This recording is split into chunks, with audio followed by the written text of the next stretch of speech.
Despite the historic second meeting with the ruler of North Korea and what seemed to be promising negotiations, the headlines were clogged yesterday with the hearing of Michael Cohen. And of course, I've got Scott Bennett joining me. How are you, Scott? We have no sound on you, Scott. Good, pal. There we go. There we go.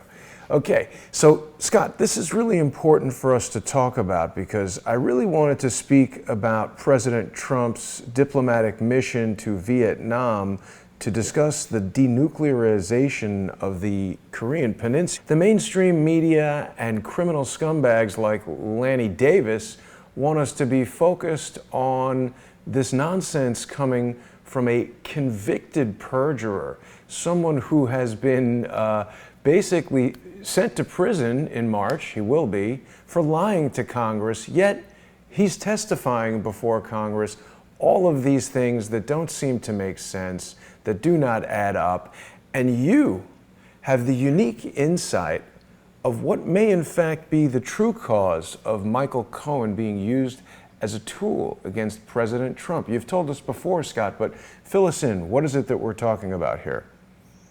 Well, what we're talking about is a communication that Michael Cohen received in 2015 and then again in 2016. And the communication was from me, and I spoke with his staff, and I spoke with him personally on the phone, and I recorded it via YouTube video when I called him via Skype.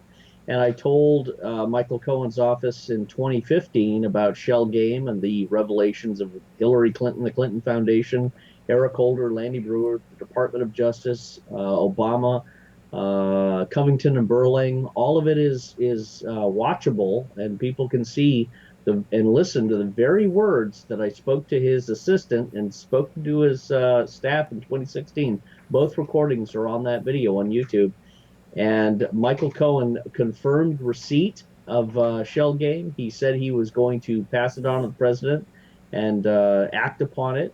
And he did absolutely nothing. So that tells me he was actually in collusion with Lanny Davis in opposition to Trump well before his little song and dance pony game here yesterday. So what I did yesterday was communicate to members of Congress and sent them an email and made some phone calls and recorded it on the radio. Actually, we're on Revolution Radio, and I called them during the broadcast to ensure that it was forever preserved.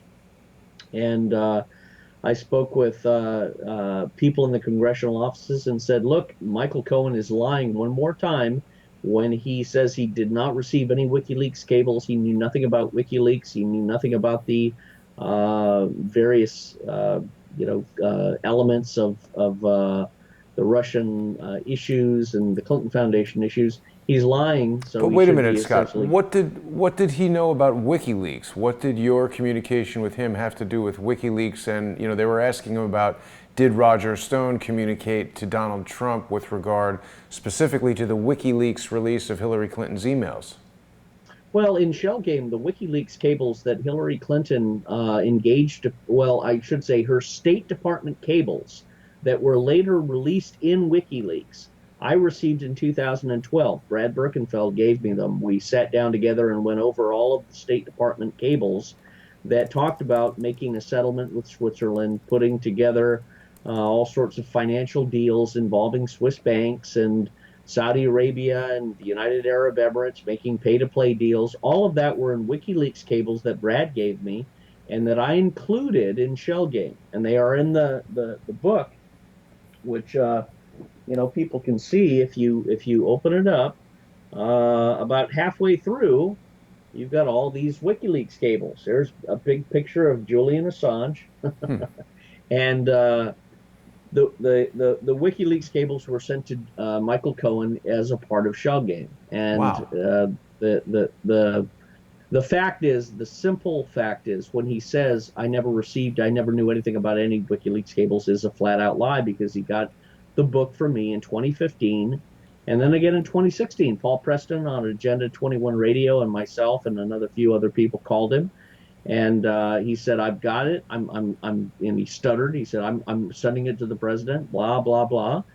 And it's not about second guessing the president. It's actually holding him to account for, well, what did you do with Mr. Bennett's material? And isn't it true that in this material were WikiLeaks cables that describe Hillary Clinton's various activities when she was Secretary of State? And he's got a lot to answer for now. Right.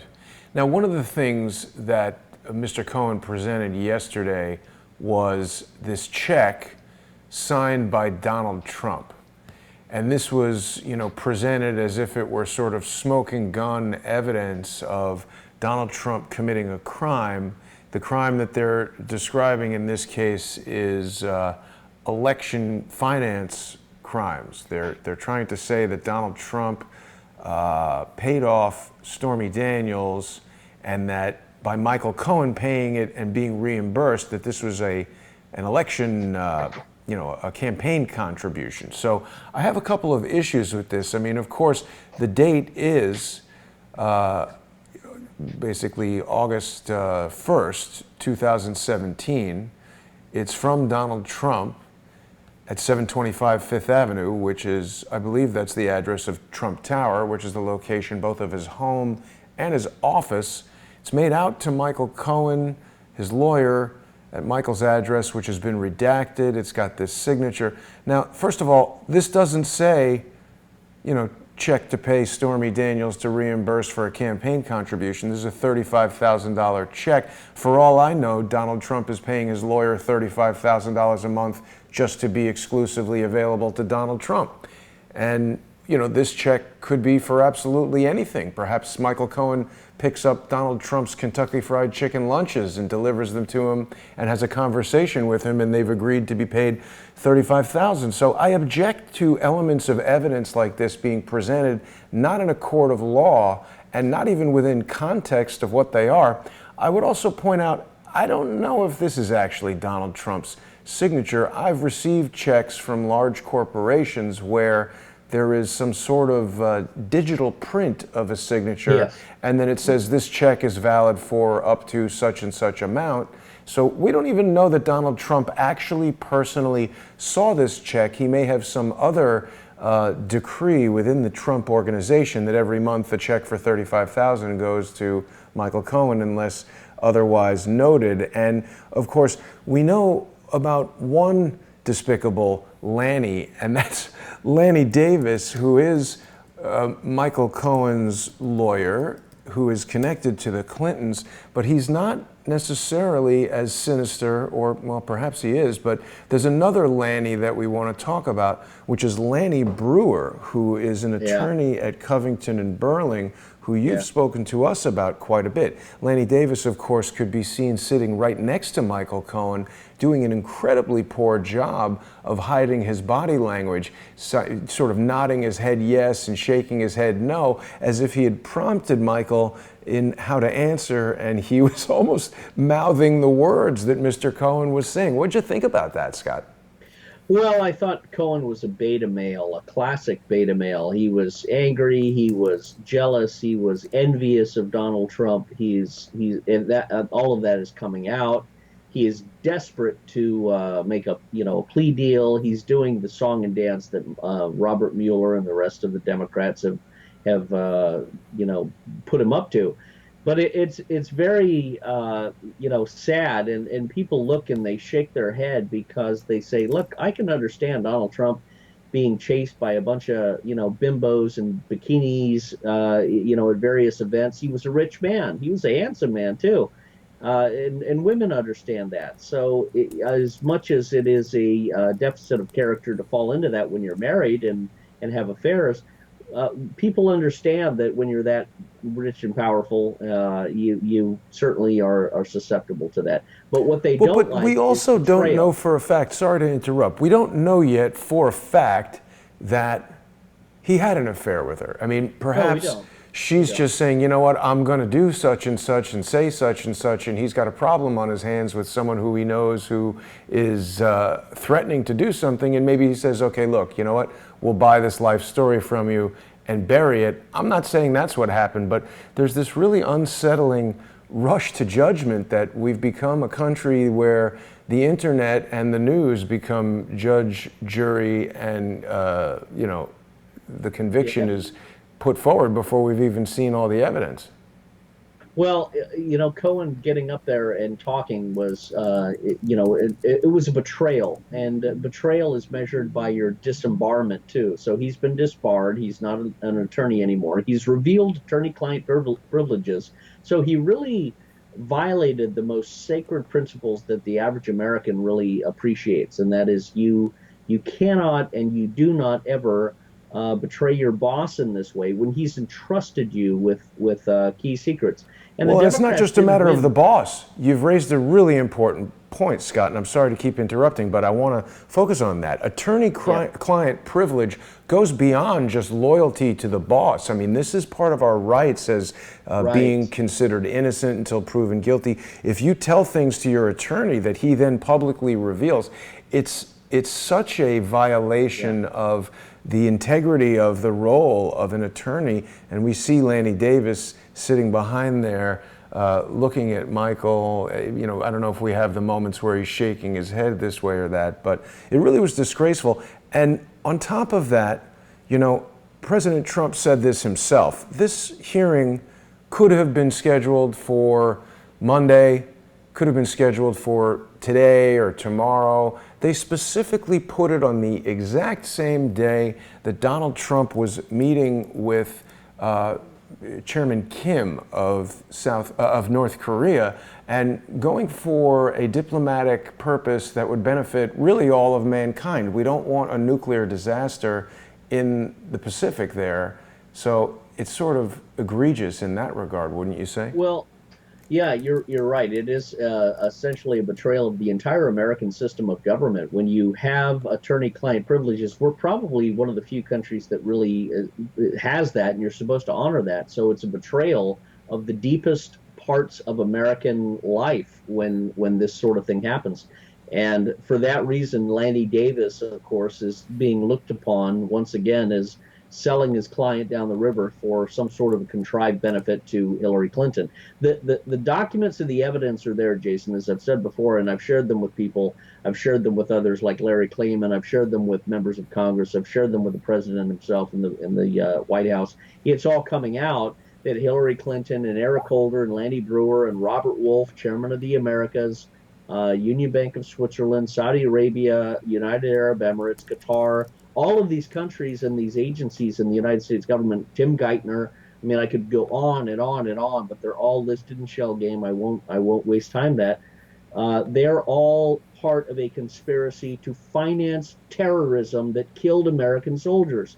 That's the only thing that matters to me is they were engaging in terrorist financing. And I had the Swiss bank whistleblower who gave me the material himself.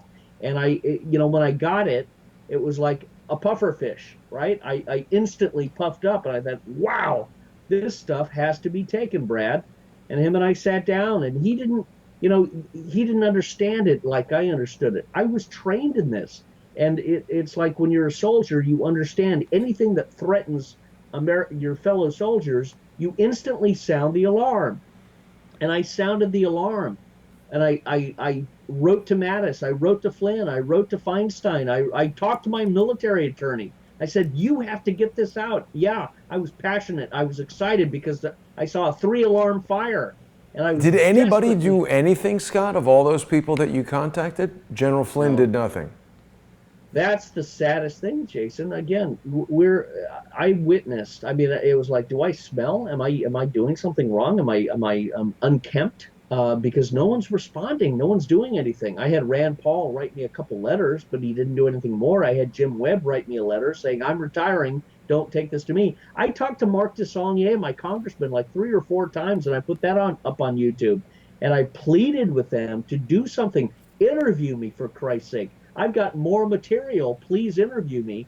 And he has done absolutely nothing. They've run away. And that tells me, you know what?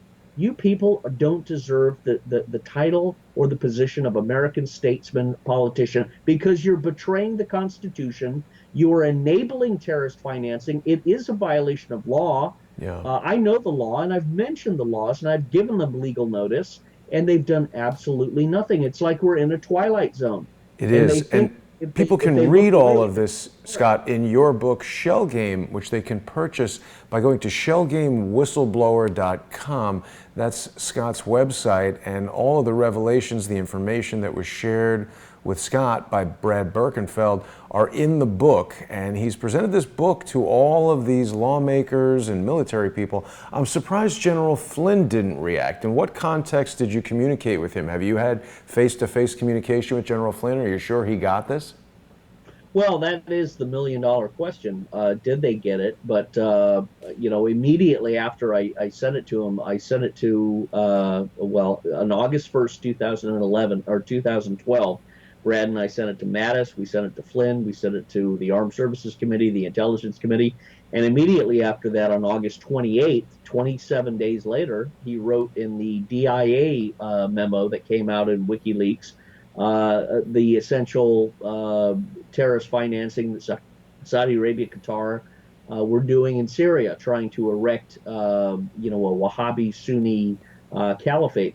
That came, I mean, most of that financing came directly from Brad Birkenfeld because he Well, so had, perhaps that's what he was doing. If he's talking about it publicly, that's yeah, doing something. And then we see what happened. Flynn got yeah, kicked out and basically yes, destroyed. that's That's what right. I want to get to, because I feel like General Flynn did act on your information in the best way that he could. And that brings me to the second Lanny of the day. And of course, we're talking about Lanny Brewer of Covington and Burling, very curiously, the law firm that is representing General Flynn.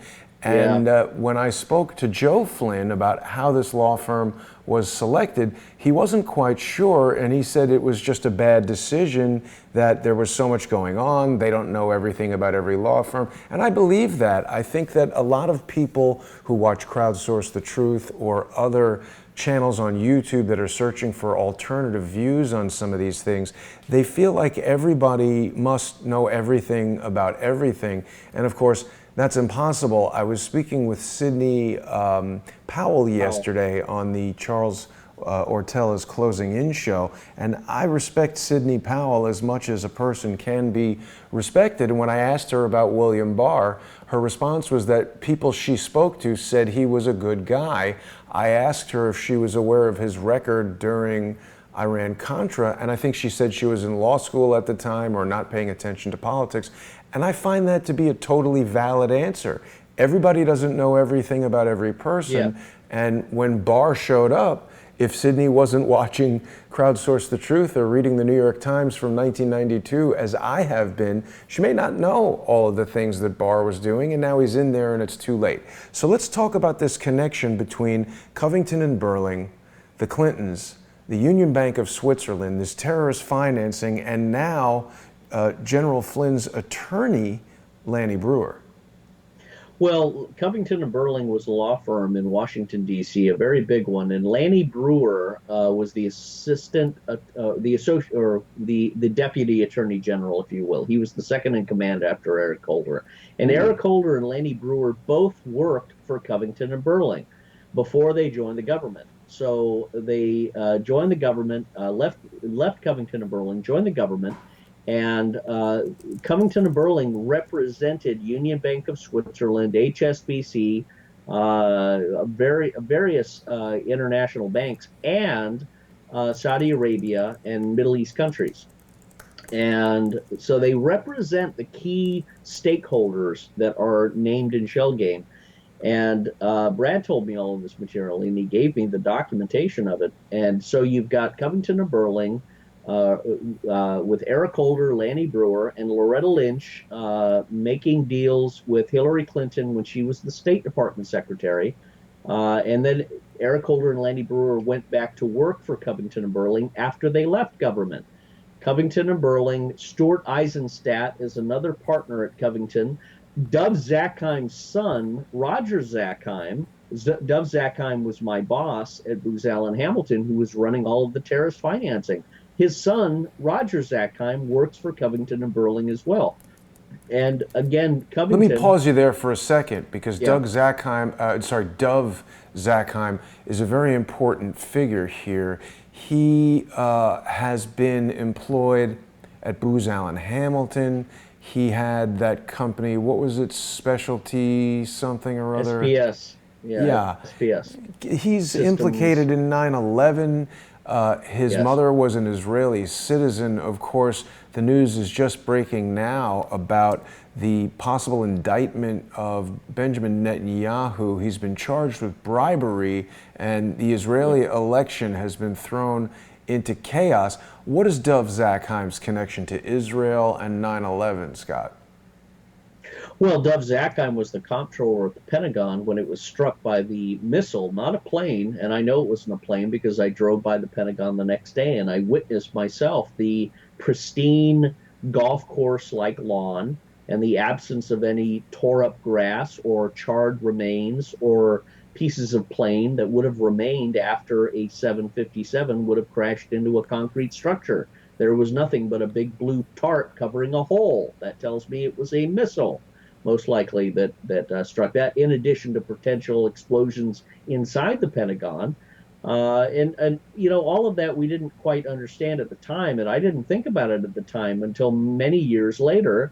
But I think America is waking up to that. And in 9/11, especially the Pentagon attack, is the most grievous attack on America because it was the declaration of war. And the military members are the first ones who should be prosecuted for treason because no one, Jason, stood up and said, this was not a plane, this was a missile strike. Yeah. This was not what we are led to believe. That means it's a domestic attack on the American Constitution. No one in the American military has done that, including people like Tony Shaffer, who you and I saw at the Dallas conference with John B. Wells. And I sat down with Shaffer and I said, wait a minute, I was there the next day. And he looked down and he said, I have someone who told me it was a plane. And I said, I was there. And he just, I looked at, I know someone who said it was a plane. It Know was like someone he's not who said backing that's away from pretty his position. weak. That's pretty weak position to take, that he knows somebody who said it was a plane. The flight characteristics that we've seen of that path defy the performance capabilities of a 767. So it couldn't possibly have been that aircraft. Maybe it was some other type of aircraft, but I agree with you. There is no debris there that indicates it was an aircraft. It seems like it was a hardened penetrator rocket-propelled bomb that shot right in there, went through several walls of reinforced concrete. We should remember, the Pentagon is not merely an office building, it's a military bunker designed to resist bombs in a way that the World Trade Center might not be. So how do we explain that an aircraft crashing into the World Trade Center at 500 plus miles per hour didn't crash completely through the thing if the same type of aircraft goes through 6 walls of concrete at the Pentagon? There's so many problems there. People in the chat, Scott, are asking about Dov Zakheim being your boss at Booz Allen. I know you can't reveal certain things about your involvement in Booz Allen. You've never told me anything, but there are things that I've gleaned from our numerous conversations that I don't even know if I should say because I don't want to reveal anything. There's a lot of things going on at Booz Allen that potentially, let me put it this way, everyone always is saying like, oh, black hats, white hats. There are so many different intelligence agencies. I often wonder, is there a faction of DIA that's investigating CIA or FBI investigating somebody over here? There's all these different investigative bodies, all these different clandestine agencies, and certainly if Dov Zakheim or anyone within any of these agencies were even suspected of being a double agent for Israel, Saudi Arabia, France, China, Russia, name the country, it would make sense that other members of other clandestine agencies would come up with some way to investigate that person. Well, no one likes CIA. I have friends of mine who are still at Fort Belvoir and elsewhere, and I never name anyone because they're still there. But there is a lot going on. And let me answer the chat's question. First of all, Dov Zakheim was my boss when I was a terrorist financing analyst for Booz Allen Hamilton. Dov Zakheim was the man in charge of U.S. Central Command's terrorist financing operations. That meant he was in charge of tracking down and confiscating all of the money that terrorists were using to fund the various theater of operations we had at U.S. Central Command. And that meant all of the countries that were in the Middle East. You had Saudi Arabia, Qatar, United Arab Emirates, you had Iran, you had Lebanon, you had Egypt, you had the whole map. And Dov Zakheim was in charge of this operation. And my dilemma, what I kept coming up to, and I don't talk too much about it because it was in a TSSCI environment, but what I mostly focus on is what Birkenfeld gave me, because that was unclassified human intelligence. And that's where the White Hats essentially guided me by turning me around in Oklahoma and sending me up to Pennsylvania. The Dov Zakheim terrorist financing connection, the Covington and Burling, the Saudi Arabian connection was huge because it opened up the entire Clinton, Obama, State Department, Department of Justice cabal and conspiracy to fund mercenaries for regime change operations. Now let's talk about that for a second, because what you're saying causes me to think Covington and Burling may in fact be just a deep state law firm. That's a way for them to put their operatives into U.S. courts, and this is sort of where covert action meets civilian real life. Yeah. Let me jump in. Covington and Burling has a presence in the White House too. That's why this is very dangerous. That's why the president may not have all of this information. What's That's their presence in the White House? They have people who worked at Covington who work in the White House. I'm not entirely sure, and I'm not going to name names to let them escape, but I've seen resumes of people that list Covington as their prior employers. So Covington has a presence in the White House. That's why it's essential for really, let me just say this too, and I thought about this last night. Your audience, Jason, is, and I don't say this romantically or flippantly, but your audience are probably the smartest people in the United States, because anyone who watches you, anyone who has the guts to pay attention to these things, is not your average citizen. Yeah. The average citizen is a retard. He sits on a couch watching reruns, drinking beer, but your people are smart enough to pay attention to the things that matter, that are going to affect their kids, and they're full of grit. And let me say that word again, get that into their vocabulary: grit and passion and fury, and they don't take prisoners. And I applaud that, because it is those sort of people that represent the best of what America is. And it is not a romantic Gary Cooper notion. It is a reality that those sort of people that watch you and others that watch different shows, those people are the ones that are, I think, rising up and will be the future leaders that shake the tree. So what we do, Jason, is shaking the tree. And it's not to be popular. It's not to win friends. People can ask me anything, and I only can answer what I can, because, again, I could, they're looking for ways to try and shut me down. And right. I have all sorts of clearances, so I got to be careful. But I never talk about anything unclassified. And what I can talk about, I'd share with you and with the audience.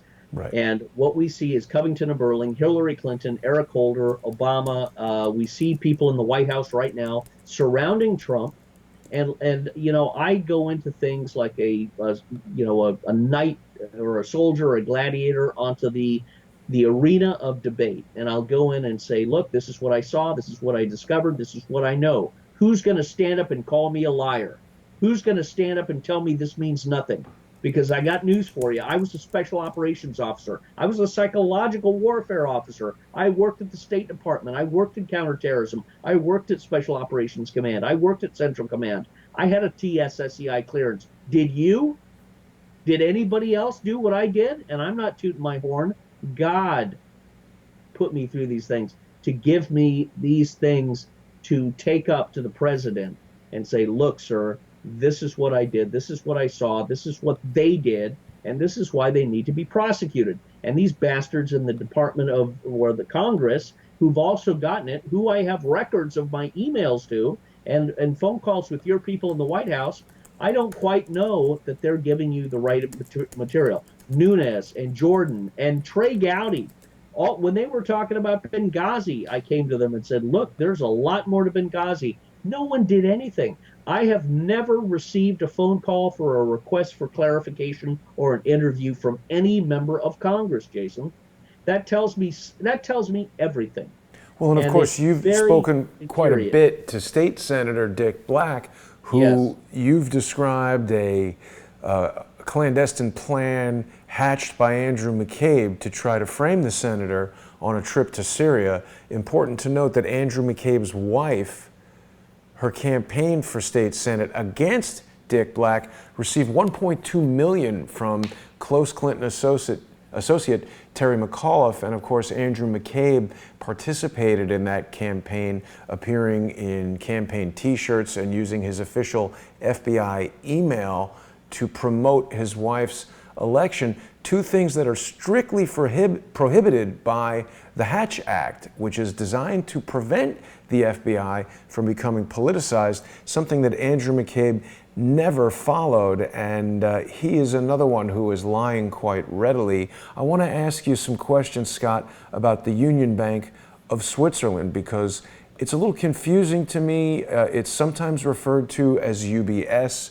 We know that the grandfather of 9/11, George W. Bush, and the father of recently dead Poppy Bush, despicable, disgraceful criminal, Prescott Bush, was a principal at the Union Bank of Switzerland. And this article from The Guardian in 2004 talks about how President Bush at that time, his grandfather, who was also a U.S. Senator, he was the director and shareholder of companies, it says, I think they're talking clearly about the Union Bank of Switzerland is what this was, that was laundering money for the Nazis. Now, when I go to Wikipedia for UBS, I get this Union Bank of Switzerland logo that I've never seen before. I don't know what this SBG is all about. Swiss Bank merged with UBS or something like that. And then, of course, if we just go to the website, ubs.com, we see this familiar logo. Are these all the same entities that we're talking about, or is this another confusing, bizarre, sigil-like logo for something else? I think they're throwing up smoke screens to try and confuse and direct attention to different targets. UBS, Union Bank of Switzerland, was the predominant Swiss bank that terrorists use in financing operations. Saudi Arabia, there's a Abdullah Aziz figure that was directly tied to the Saudi royal family. Brad Birkenfeld was his personal banker, and he brought documents of Abdullah Aziz to, and I got copies of him from Brad, to members of Congress. He went to the Senate, and Brad testified. And they then classified his testimony and sealed it, and then prosecuted him with the material that he gave them. And he said, wait a minute, I gave you all this material. And the prosecutor said, that's sealed. You can't use that as a defense. We're Sealed going to charge under you. So national security? Is that what that is?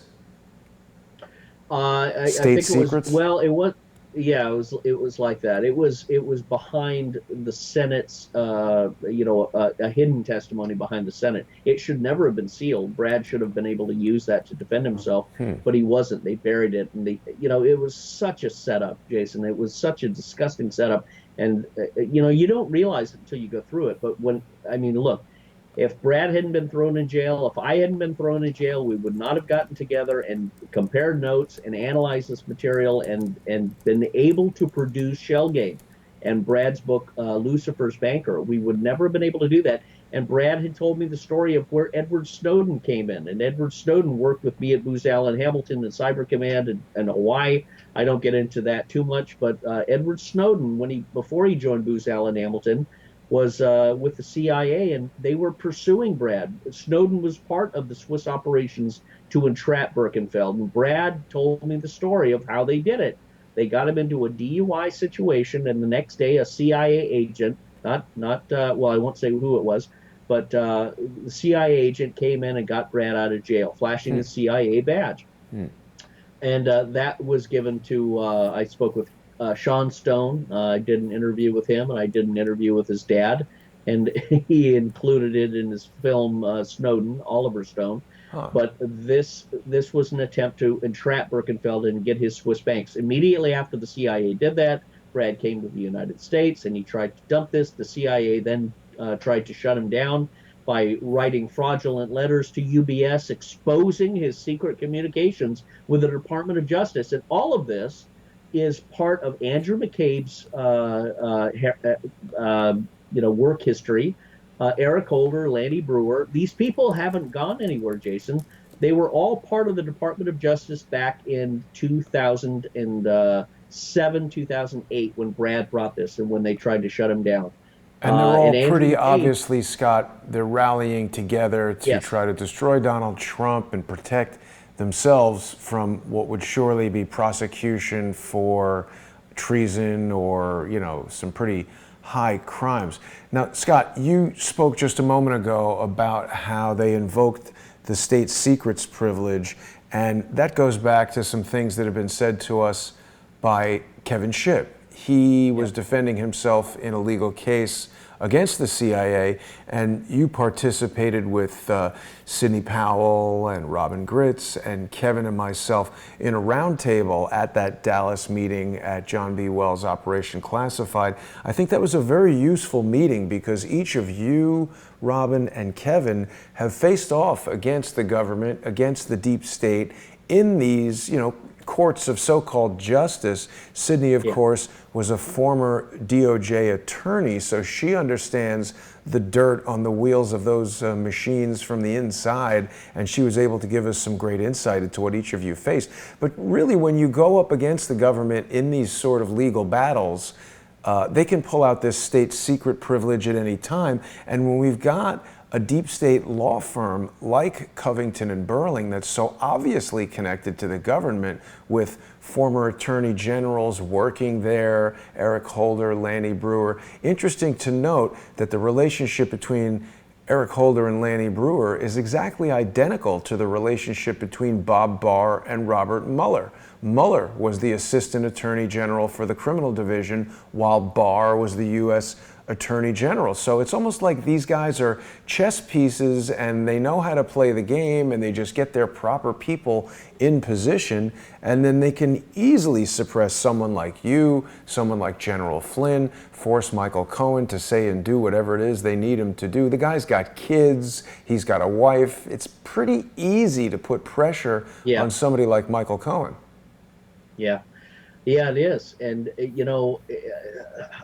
until you've gone through it, you don't understand what you're facing. Once you go through it, once you've been attacked, once you've been stung, you're forever inoculated against their tactics in the future, because you learn very quickly that the only way to survive it is to fight them with everything in you, like Rocky Balboa in a fighter's ring. And you don't play by their rules. You don't play with their rules of the court or their polite, pretty,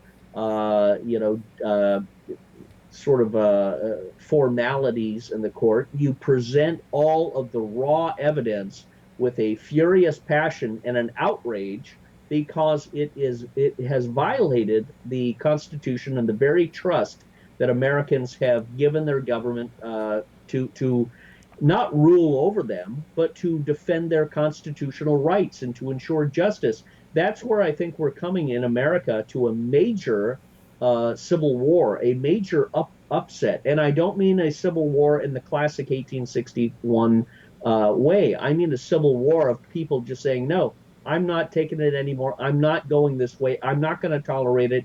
I'm going out and replacing members of Congress. I'm going out. I'm not accepting these traumas that the police, FBI, Department of Justice rulers are imposing on the American people, because they have no integrity. They have no authority. They are in various scenarios betraying the trust that Americans have created a government to act and do. So I think we're witnessing the disintegration of the deep state. I think we're seeing that. That's why perhaps they're accelerating and trying to animate the international crisis. I think Trump going to Hanoi is a wonderful thing. He's hit two dictators in one stone, if you will. He's made the Vietnam people fall in love with him to the point where they dye their own hair blonde. And he's also brought Kim Jong-un down, and when you watch Kim's body language, he seems happy. very happy. He's very delighted to be in the president's presence. Why? Because Donald Trump is a salesman. He is a businessman. He's a salesman. He understands people. He has to relax people and say, "Look, Kim, here's what I see. I see North Korea like the South. I see lights Car and manufacturing and beautiful electronics things. manufacturing. Yeah, beach resorts. I mean, you've got so many beautiful things, and you know Trump, Jason. He talks with such a romantic disposition. I see big, beautiful, He hotels. mentioned it's one of the most beautiful coastlines in the world. And frankly, look, I'd rather have a Trump hotel resort in Pyongyang, or however you pronounce it, than nuclear missiles flying over Japan. And Right. I mean, whatever, who of these people in the government are not becoming enriched by their positions? And if Donald Trump is doing straight dealing as far as getting Kim to stand down from his saber rattling, showing him the respect of a world leader by sitting Yes. at the table with him and negotiating for the betterment of his people and the reduction of war, that's the very essence of Yes. diplomacy. So it's amazing to me that so many want to conspire to destroy that opportunity. Now, Scott, Well, we've got the boy 26, who's a regular viewer, who says that the State Department hired Williams and Connolly, the firm that represented you, correct? no, Who no. represented Williams you? Connolly. Donna Shalala's nephew Right, represented right. me, David Shalala. So, but they had Williams and Connolly lawyers during the Obama administration, actually hired by the State Department at the same time that Hillary Clinton had lawyers from the State Department to handle a FOIA case about documents from the State Department. I mean, that's a clear conflict of interest, isn't it? Yeah. Whenever you see these things in the Clinton era, you see nothing but conflicts of interest, and they're passed over. You see, I mean, this very blatantly in Covington and Burling, and the law firm that represents represented Union Bank of Switzerland and Saudi Arabia, and Saudi Arabia is giving millions of dollars to Hillary Clinton through the Clinton Foundation, and paying for Bill Clinton's speeches in exchange for licenses. And Yeah. you Oh, also see this. sorry, Scott. Williams and Connolly was representing Ross Ulbricht. That's what I was thinking of. His mother told us that Williams and Connolly represented him in the famous case where he was given 2 consecutive life sentences for creating the website Silk Road, upon which Bitcoin basically was built up. So it's interesting how these same law firms keep coming up in these important cases, and the people that seem to be on the opposite side of the deep state always lose. Yeah, well, we talked about that before last time. Quest Communications and Yes. the president of Quest Communications, Joe Naccio. who was thrown in, Joe Naccio, who was thrown in prison with me, and Joe Naccio having his son attacked by 2 people who were wearing suits. One of them stabbed him in the arm and said, "Say hi to your dad for us." Crazy. That was, and that was back in the early days when the NSA and the CIA were trying to get the data of citizens on their telephones. Joe Naccio wouldn't do it, and they prosecuted him for insider trading because they told him they were going to be drying up his government contracts because he wasn't violating the Constitution or the privacy of his customers. And then he sold stock, and they prosecuted him for insider trading. So these things, when you understand them and you see them up close and personal, and you talk to these men personally, it enters a whole other level of existence. This You is see deep them- state lawfare. Yeah, it is. It is deep state. That's a very good way of saying it. Deep state lawfare. The law is a tool to prosecute citizens and to steal their rights and their property and their money. Look And at that's Manafort. happening to me right now, Scott. We've got lower level players trying to do exactly that. It's happening to Alex Jones.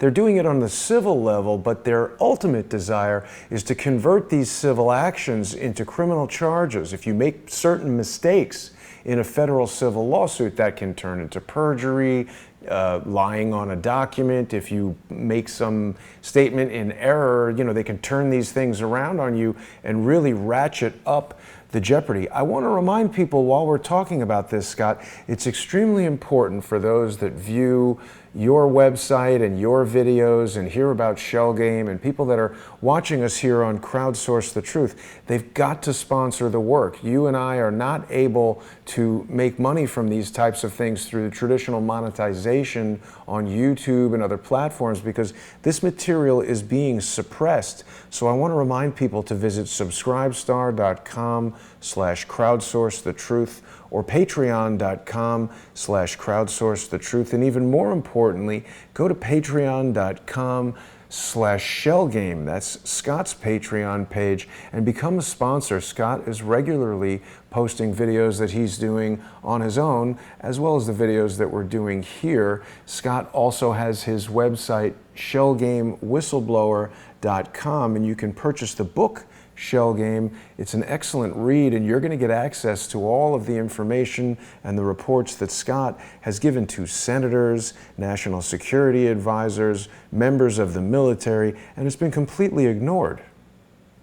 You know, the other thing, Jason, I was on Russia TV, Russia Today, Sputnik, various channels talking about this, and it was immediately after that they, I mean, this ironically, I don't think it's coincidental. They started inventing the Russia hoax theories and all this stuff. And Russia, of course, had nothing to do with the American election under President Trump. But they've fabricated this false Russian thing. I think based on a lot of us that are testifying about the crimes of the deep state. You see that from ad nauseum, and all of the examples of Browder. The guy who gave $400 million to Hillary Clinton, stealing that money. I thought that was corrected to 400,000. No, it was. I was told by British people it was 400 million, and I assume that they're very accurate, and it changes the whole discussion. But Browder has been identified by Putin himself, and Putin had requested that the Department of Justice investigators go over to Russia to audit and look at all this material. And seems like nothing's happened with that. Nothing has happened. See, that's the thing, Jason, is if nothing happens, then the government is totally illegitimate. Trump has changed all of that, but he's also susceptible to some of the neocons that seem to be influencing him and pushing him in ways that may not be conducive to him being reelected. If he starts fights with Venezuela, Iran, Russia, he'll be betraying his basic tenets. I don't think he will, but he's got to be very cautious because the optics of conflict are enough to undermine him. Yeah. And I want to say one other thing. Zarif, the foreign minister of Iran, talked about him stepping down on Friday and Saturday this past weekend, and then a few days later, he. Ooh, we're getting some interference there, Scott. Scott, can you hear me? Interesting. Moment you mentioned Zarif of Iran. Whoops, Scott, we lost you there. We lost you after you mentioned Zarif of Iran. You froze completely. Yeah. Well, that's interesting. Zarif, the foreign minister of Iran, I recommended that he step down because he was an impediment to America renewing a relationship with Iran in a positive way that guarantees no nuclear war or attacks on Israel or America or anywhere in between. Zarif is a professor. He's sort of arrogant, and he's not conducive to warm, fuzzy relationships, and you need to be a salesman. So I mentioned all of that, and a few days later, Zarif resigns, and I think they've sort of tried to say, well, he's welcome to stay, but I think he's on his way out, which I think is a very good thing. It shows that the president is actually having an impact, and they're looking for new people. And I would say Nader Talebzadeh, the guy who organized the conference that I went to, is the best replacement because he's already met numerous Westerners who went to his conference. He's got capital. He's got a Grizzly Adams sort of a look. He's a very favorable person. I think Zarif stepping down is a sign that Iran and America in the next few years are going to be reconciling, perhaps with Russia and Putin as the intermediary. but it's a very good thing. And the Americans do not want conflict or war with Iran or Russia or any other country. And I think Donald Trump, if he continues to develop that narrative that he is the president of Scott? peace, dictators and socialist communist governments, which don't necessarily have any good effect on their people. He's going to be representing the classic Republican American values, but at the same time ending the juggernaut of military conquest, which George Bush started and Obama continued. So Trump has an opportunity to renew himself, and I think he's done that in Hanoi with Korea, and his next step. We keep losing you at key moments, Scott. It's so frustrating. Scott, can you hear me? It's unbelievable. I know Scott has a very high-speed connection over there. I've got a high-speed connection here. We'll hang with him for a moment. Hopefully he'll come back. Of course, last week, Scott told us about how that New Horizons conference in Iran that he attended in 2018 has essentially been shut down. Scott, I think we've lost you here. Let me see if we can get Scott back. I'm not sure what's going on. Whoop, Scott, we lost all that there. Oh, wow. Can you hear me? I can hear you. I can hear you fine. Okay. So you said Trump is positioning himself as the president of peace. He's going for diplomacy and business negotiations over war. We're obviously troubled when he launches missiles into Syria and he joins neocon maniacs like John Bolton in the saber rattling towards Iran, and that's dangerous stuff. We ideally don't want any wars with foreign countries. The only kind of war I think we would need is if some foreign country comes here and attacks us or attacks U.S. interests, proactively. So regime change and all this is something that we want to end. Scott, last week you were telling us about how this New Horizons conference has now been determined by somebody to essentially be a terrorist operation of some kind? An intelligence Well, they've tried to label New Horizon as a recruiting ground for spies and anti-Americanism and anti-Semitism, and it is not true. There was no anti-Semitism at all at the conference. There was no, anti-Americanism. This was a conference that you had Phil Giraldi, Mike Maloof, Peter Van Buren, J. Michael Springman, myself.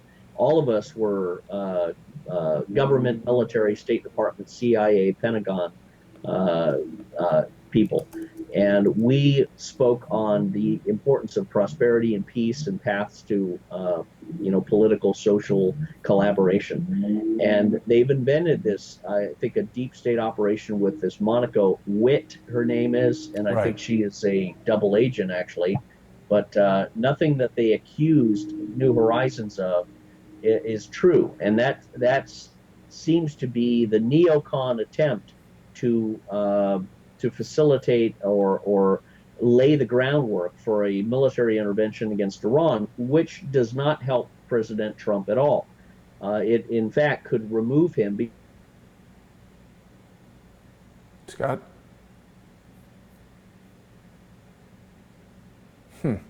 Unbelievable how that keeps happening. I don't know what's going on. Doesn't like us talking about alternative diplomacy, Jason. Sorry, Scott.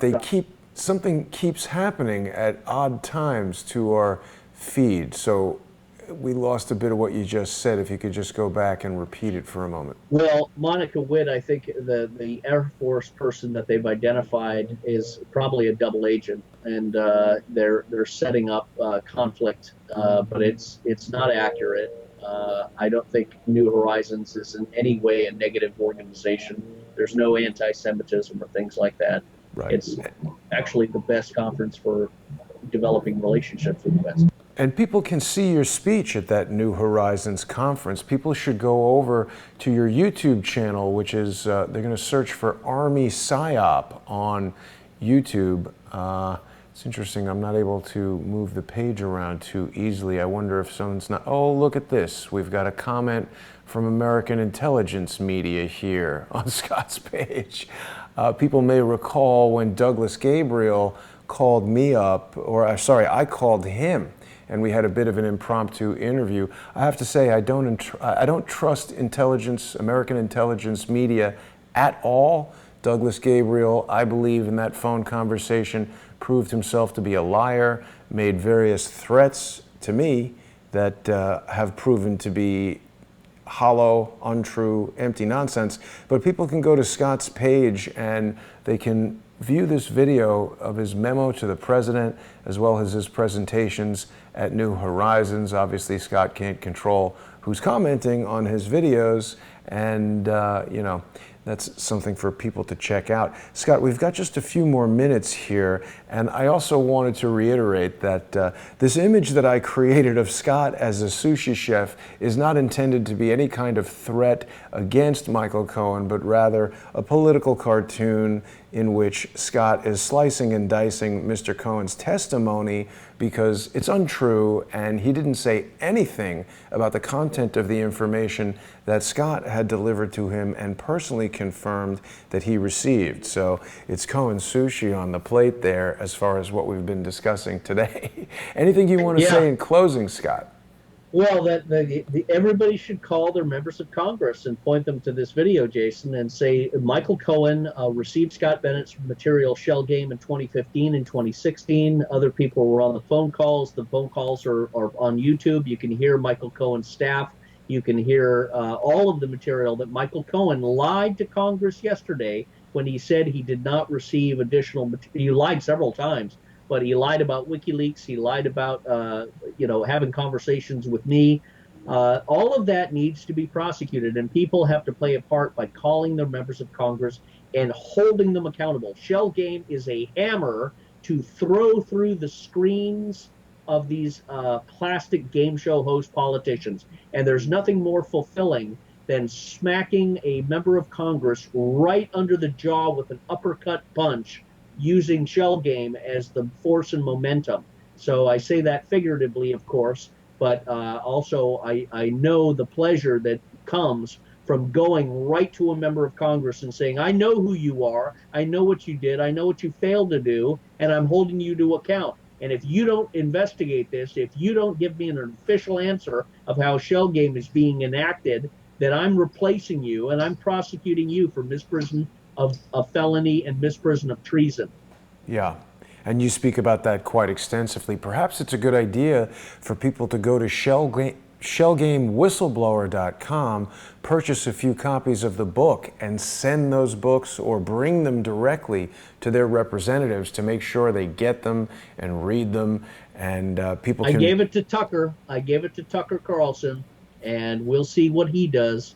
We'll see what all of these people do, Jason. I am not into parties. I'm into truth. And if people I give it to fail to stand up, then shame on them. If they stand up, you're worthy of the title American.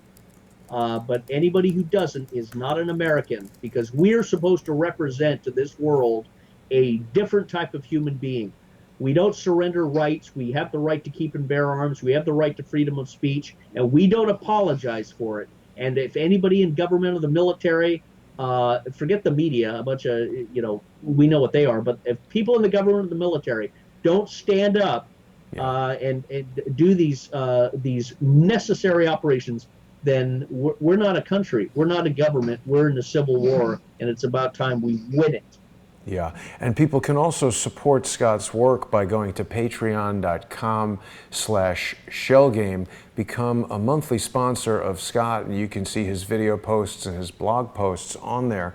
I would also like people to visit patreon.com/crowdsourcethetruth or subscribestar.com/crowdsourcethetruth. Become a sponsor of the show and keep these shows coming. I can't keep doing this every day, day in, day out, traveling around the country, traveling around the world without your support. So please join us on Patreon. I'll be back later tonight tonight with another episode of the Intelligence Assessment with Kevin Shipp, and that's a show that you can only see on Patreon and Subscribestar. So I want to thank everybody for watching. I want to thank Scott for joining us today, sharing his time with us and sharing this very important information. Scott, I will speak to you really soon. Please keep up the good work. It's always a pleasure to hear from you, my friend.